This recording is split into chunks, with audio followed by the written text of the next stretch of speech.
Hey guys, how you doing? Gavin Timms with REI Network, back with another episode. Super cool guests, two of my favorite people. Before I introduce them, I just want to give you a quick giveaway.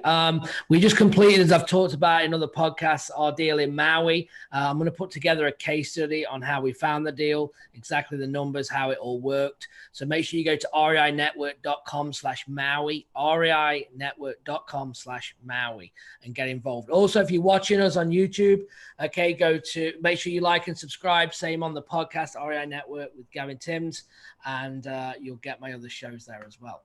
Right, two of my favorite people, Steve and Coco. Guys, how are we? Doing good, doing good. Fabulous, yes.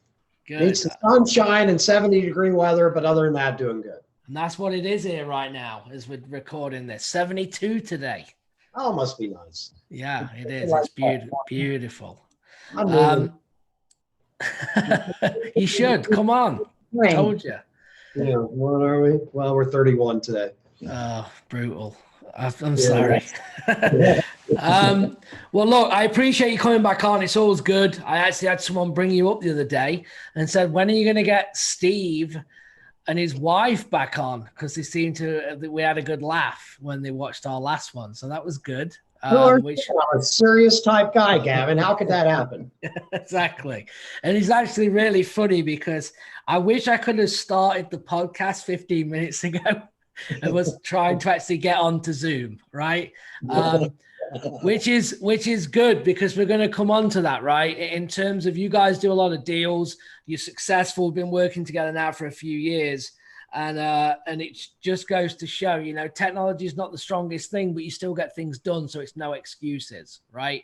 You know, we've helped you get things in place. The VAs, we're going to talk about that and how that's working for you. But I think the cool thing is that, you know, when we talk about systems, people that haven't got a technology level kind of get stressed out saying, well, I can't operate the computer and I can't do this and I can't do that. And that's more important why you need systems, in my opinion. So people are doing all that for you. So again, you guys can focus on making money. So we're going to cover all that, but let's start with how are you both? I mean, how was 2020? What's going on in the Zimmer household? 2020 was better than 2019, even with the COVID. Finally felt like we got our feet underneath ourselves. And so 2020 was, I mean, I built three good teams, and I'm working on a fourth and a fifth as we speak. So right now it was a lot better than 19. Yeah. And 2021 is going to be even better. Yeah. So 2021 is our year that we plan on accomplishing quite a bit more than we did last year. I think we finally, how do I put it? It's like we got it. Does that make sense? Absolutely. The light bulb went off. Yeah. Good. Yeah.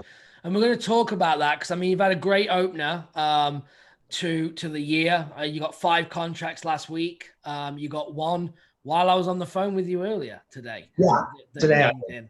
So very impressive. And I want to talk about, you know, the process where the thing that we originally built on small scale, I think from my input and in terms of what I see, is that you can take this model now and all you're doing is duplicating it in other markets or other areas within the state, right? Would you say that's fair? Yes. Okay. And would you say that it's fair that once you have that foundation in place and understand what you need to build next and what you need in each location, it's now easier to do because you understand what you need, what works? Would you say Yes. Yeah. So that's kind of what we've kind of done. And that's how you've started to scale and get this momentum, you know, from 19, not great, you know, us having conversations of like, can't get a deal done. And now you're cranking them out. All we do really is we do check-ins of how much kind of money you're making, what deals you're doing, you know, which is good. Right. And that's what this is all about. So what marketing are you doing right now? What's kind of marketing? All we do is cold calls, and our VA sends out text messages, SMS messages. That's all the marketing we do. Yeah. Other than that, we don't send out mailers. We don't send out postcards. Word of mouth. Yeah, I was we gonna get say word of mouth. word of mouth works Yep. real good. I do have a guy that goes around and what do you call it? Drives for dollars, for us, and I only pay him on what we close on. So Yeah.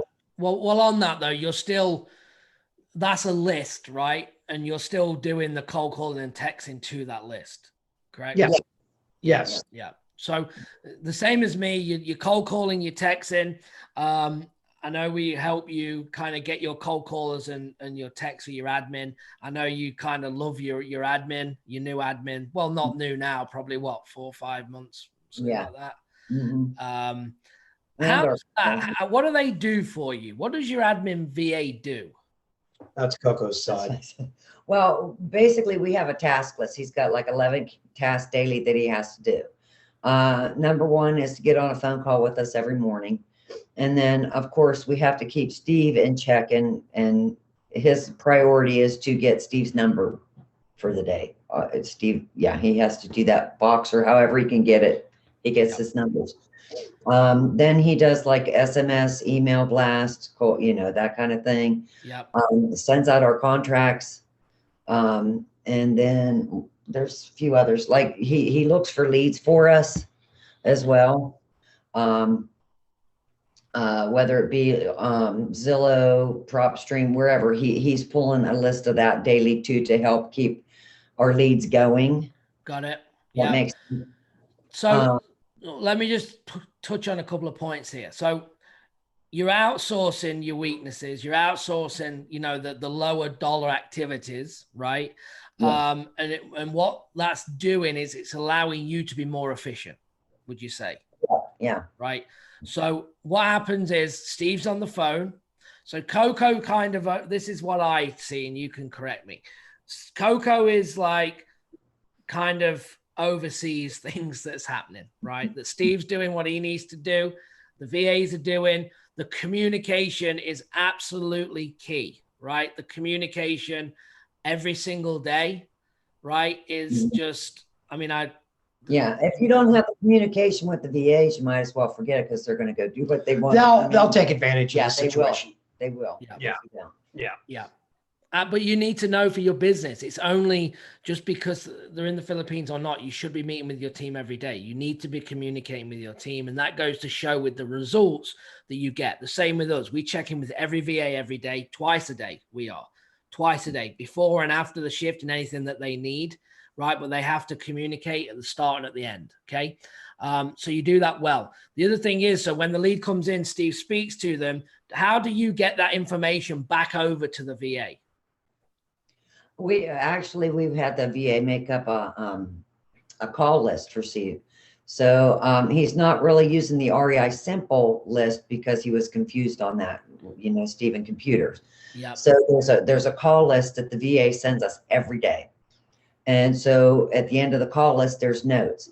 So Steve will let him know whether he called him, got an answer, anything like that. And then the VA takes those notes and either puts, to call back on a couple of days later, or whatever he needs to do with it.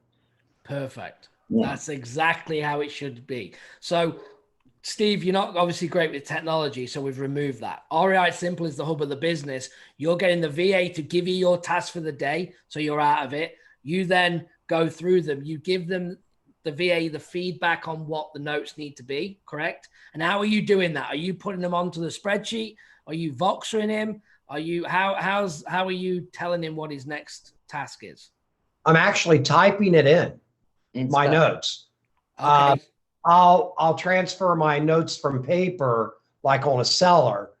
I'll put down all the information I've got because lately I've been getting some leads that are per se out of my market. So I'm working that market.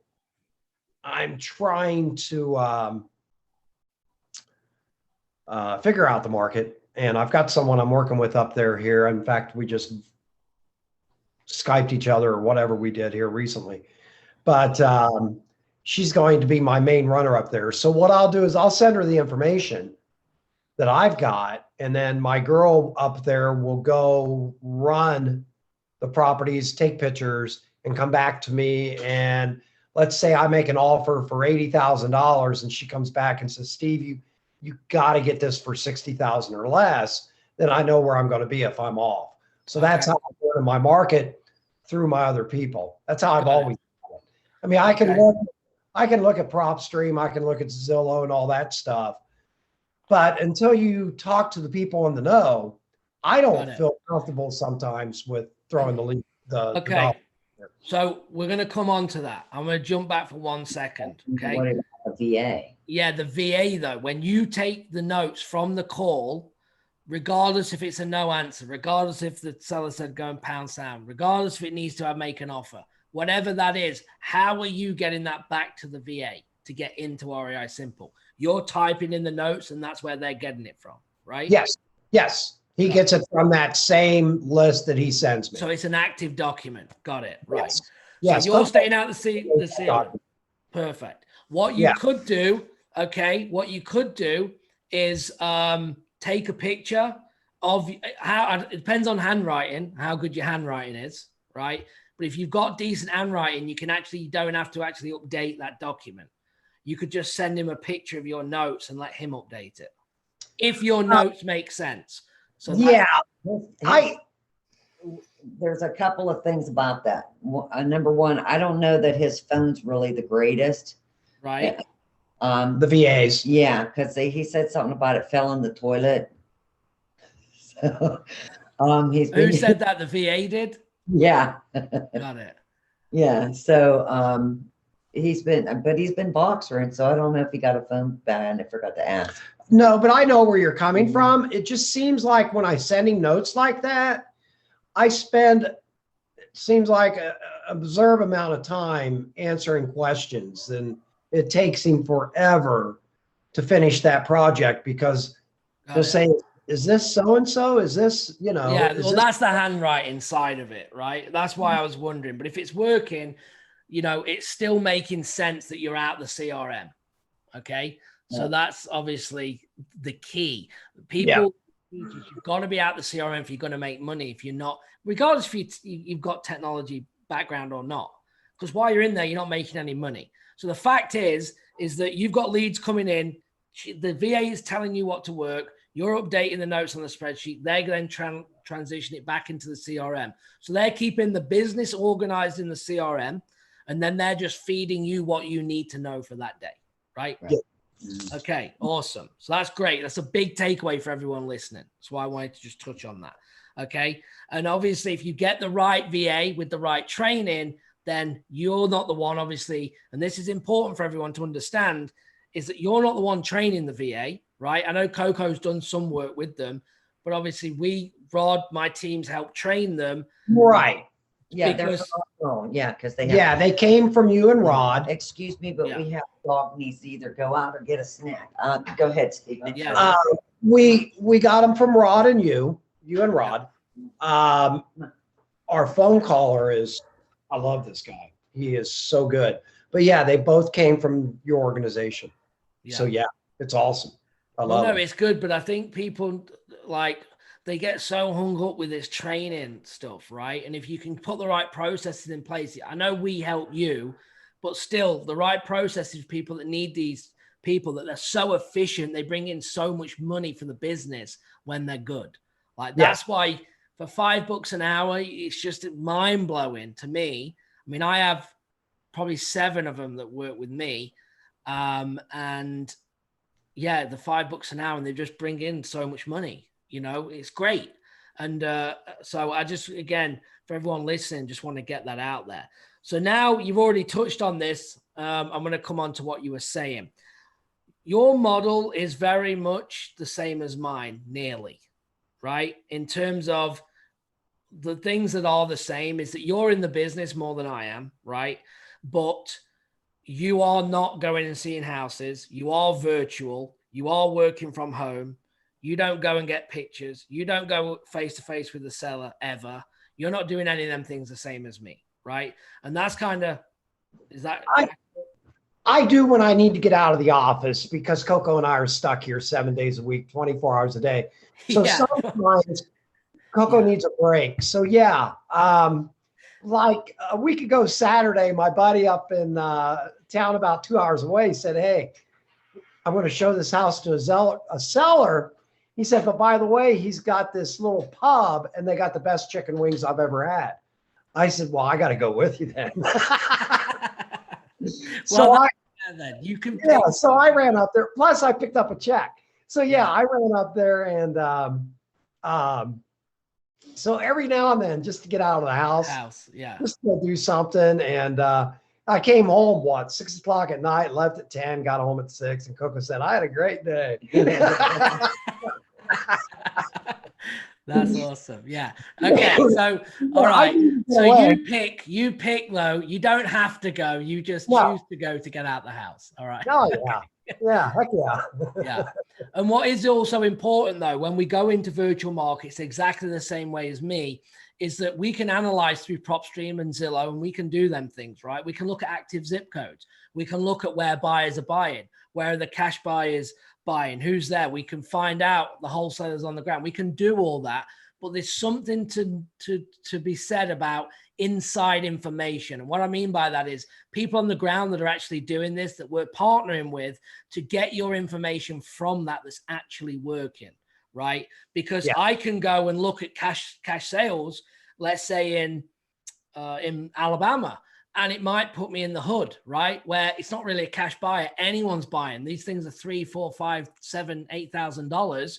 So they're not really investors. They're just like anyone, family buying them and things like that, right? So that's going to be a market where it will come up with the numbers, but it's not really like true cash buyers. They're actually doing it on a regular basis. So you're using these people on the ground, correct, to obviously get your information back, number one, to where you should be marketing. You're gathering that from them. But number two, you're using them to give you the feedback from the seller, from the runners and the people taking pictures, so you can then renegotiate the deal. Is that right? Right. Yeah. For example, in one town, my man that's got his boots on the ground, he said, "Steve, here's what's happening in this area." He said, "So this is why it's a good buy." He said, "They're getting ready to build a humongous park right across the street." He said, "We need to grab this house because we can sell it for a good amount of money." So if you aren't there, you can look at all the comps in the world, but you don't know what's going on. Does that make sense? Yeah, absolutely. Absolutely. So, and that's what I like about having those people there. And my two favorite ones that I have out in the field, they know their market like the back of their hand. And they do all the work for me, to be honest with you. They're godsend. Yeah, they are godsend. Yeah. But you're still bringing value on what you're doing. And this is what, again, it's the same model as me, right? I travel, as you know, we just went over, I'm in Mexico next week, come back, getting in the RV, going to Arizona, coming back, I'm going to be gone traveling for probably 6 weeks, maybe 8 weeks. But things are still happening, right? Because you have the things in place. You have the team on the ground to be able to work with. And because people look at it and say, well, why don't they just do it on their own, right? Why don't they just do it all? And people just misunderstand like what it takes to run a business, I think, right? There's more than one thing. As a sole wholesaler, you can probably I think you can only make $100,000 a year as an individual wholesaler, in my opinion, doing everything from start to finish, from doing the marketing, taking the calls, going to see the properties, dispoing, doing all them things, right? And you're working to make that amount, in my opinion, right? Or you can choose to build out your team and focus on what you're good at, right? Which is kind of what we've done with you. You've outsourced all your weaknesses, your strengths on the phone, negotiation, right? Having conversations. So if you focus on that and someone else is doing the dispo and moving the deal, then even though you're partnering with people just like I do, you're still making more money than trying to do it all on your own. What you're getting is time. That's the key, is time. I had mentioned 3 weeks before Christmas break and 3 weeks after Christmas break, to give you an example. My daughter works first shift. My son-in-law works third shift. She's a school teacher, but yet she had to go to school. Well, her kids didn't have to go to school. They had to be taught on the computer. Well, they can't do it on their own because they're 11 and they're 5 and they're 2 years old. So they came here for 6 out of those 8 weeks. We would never have been able to do that and close on deals if we didn't do it the way we do it. Yeah. Because there's times, I hate to admit this, there's times that I might work an hour a day, especially when the kids were here, because I'm enjoying the kids or helping with the kids and doing this, that, and the other. Yeah. So what it gives me doing this is time, you know, and you're right. You might only make 100 grand as a wholesaler during the year because you're doing everything. Well, what are you giving up? You're giving up your time. Whereas in this scenario, I really expect to make quite a bit more money next year than we made this year. Yeah. And I expect it to be where. Well, see, the other business that we had before this one, Yeah. the internet took that over, and it was kind of like a relief for me because we were 20 hours a day, and that is not a lot. 16. But we were running it ourselves. We didn't have a team in place. And so, I mean, to know from that other business to this business, I would much rather work this way than the other way. We wouldn't have been able to have those kids had we had the other business, because we would be just working behind our desk all day or going, you know. You should see my movie list this year. It's phenomenal. Well, you're exactly right. Lifestyle business, isn't it? Right? It's lifestyle. It is. It's lifestyle. It's not even about the money. Although the money's nice, don't get me wrong, but it's not about the money. It's about getting your life back. And that's what Coco and I were wanting to do, is get our life back. Yeah. And we're able to do it, what I teach. I'm not the one that's going to get you to do, 40 people in an office, massive marketing budgets, huge overheads. It's just not how I run the business. And it's not how I teach it. I don't have the vision for it, right? I think, for me coming from England, I've got to get home if I need to. And I have to be able to be built in that way. And I think there's so many people with either W-2 jobs or in the business that can't have a day off. And I know wholesalers that run big operations, they take a week off, they'll lose too much money. Yeah, because they've got too much of an overhead. Exactly. Too much overhead, and they can't do it virtually. Right, exactly. They can't afford to leave. That other business, we cleared $500,000 one year. Yeah. And, but we had no time to spend any of the money or have any fun with it, you know? And here it's just. I never got to use my 7-iron that whole season. Exactly. Yeah. Here's the thing, guys. If anyone's whoever's listening here, that Steve constantly on coaching calls will be in the chat box trying to put me off at every opportunity while I'm teaching something to do with golf or 7-iron or a pitching wedge. I've never actually asked you, Steve, do you actually play golf? I'm a scratch golfer. After every shot, I scratch my head wondering where the ball go. My son was a scratch golfer for a while, but he hasn't played for a while. But I haven't. I haven't golfed. I didn't golf last summer at all. I hurt my shoulder. Yeah. So in fact, I'm going to the doctor Wednesday to find out what's up with it. But my shoulder, I can't even shoot a basketball right now. So, stay. Yeah. Well, make sure you don't try and do anything then. I would be one to go drive the cart and walk and shoot. I like golf. I really do. I just don't do enough of it. I like the weather you play in it. So, but anyway, so. Well, that's good. That gives people, I think, a lot, especially kind of, with the systems that we have in place, building the team to outsource your weaknesses, I think is pretty much the nail of this conversation, right? Outsource your weaknesses, focusing on your strengths, partnering, doing deals, collaboration. And you're now, like I said, 5 contracts last week. You picked one up today. You've had a great start to the year. And now you're just going to obviously dominate. You've now gone as well. You're spreading across all of Ohio. You're doing this in multiple areas. And I will just throw this out, guys. If you do have a deal I'm going to give you Steve Coco's email. It's ccb, Charlie Bravo, propertysolutions@gmail.com. ccb propertysolutions@gmail.com. If you have a deal under contract that you want them to partner on, they have a lot of buyers in multiple areas. I'm sure they'll be happy to JV, so get in touch. If you are a cash buyer watching as well, make sure you drop them an email. They've always got deals, as I've just talked about, that they're going to be moving. So definitely people for Ohio you need to know, you need to network with, okay? Just want to throw that out in case I forget. So, guys, anything else? What would you say, you know, going back a few years now, like where you were to kind of where you are now, like, what would you say, you know, someone starting off or someone that's, you know, kind of doing all of the work or that's been in watching all the training and not taking any action? Like, what have you got? What's your personal advice to them? Honestly, you got to get your butt kicked.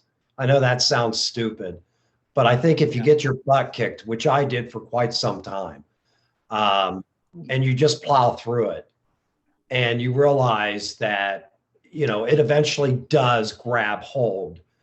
And when you find your people to work with, you've got to have a relationship with those people, and you've got to trust them, and you've got to know that they have not only your best interest at heart, but also the client's best interest at heart. Yeah. But for the longest time, I think Coco will agree, I got my butt kicked and I would quit. And that's no lie. I sounding this crap. And Coco is the one who pushed me. So yeah. So in that sense, but I kept telling him the next no will be a yes. The next no will be a yes. which I'd also heard from you. Get the no out of the way. Absolutely. But this game, you know? and it's, you know, the old saying, fake it till you make it. And there's a lot of truth to that. Act like, if you don't know it, act like you do. Just take action. That's you just have to do it. Talk to people. All of a sudden something happens and boom, someone says, yeah, I need to sell this property. And it's like, really? Hang tight. And then you yell for Coco, I need your help. How are you, Gavin? What do I do next? What do I do? Yeah. So yeah, that's how it actually worked for us. I think, you know, Gavin, that I didn't do anything for a minute. I didn't have a clue. I know we struggled. I mean, we struggled early on. I remember our one-to-one coaching calls when you were kind of in a lull, you know, I wouldn't say depressed, but a lull. Like you were just like, kind of everything's against me, nothing's working, what's going on? And, you know, and I deal with that with a lot of clients, you know, and I can only say that to you on here because one, I know you don't mind. And two, you've obviously now come through it. Right. So I think people need to understand that everyone's in the same position. Right. And you already had the bit that made the money. In my opinion, you could talk.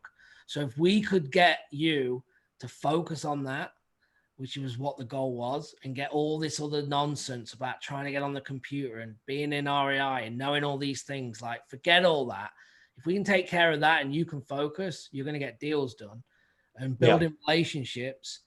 And the stronger the relationship with the wholesales, the team, the buyers, everything. You know, I named REI Network because I believe everything's network. You're only as good as your network. No, I agree. I agree. And that's why I wanted the name, because it's just so true. Yeah. Yeah. And there was one thing a couple years back, I remember a phone conversation we were on, and we were saying, well, we're not doing this and we're not doing that. And we're not, and he's not. And the one thing you said to us that resonated really with me was, well, let's not focus on what you're not doing and look what you did do. Yeah. And that kind of put a lot of things into perspective.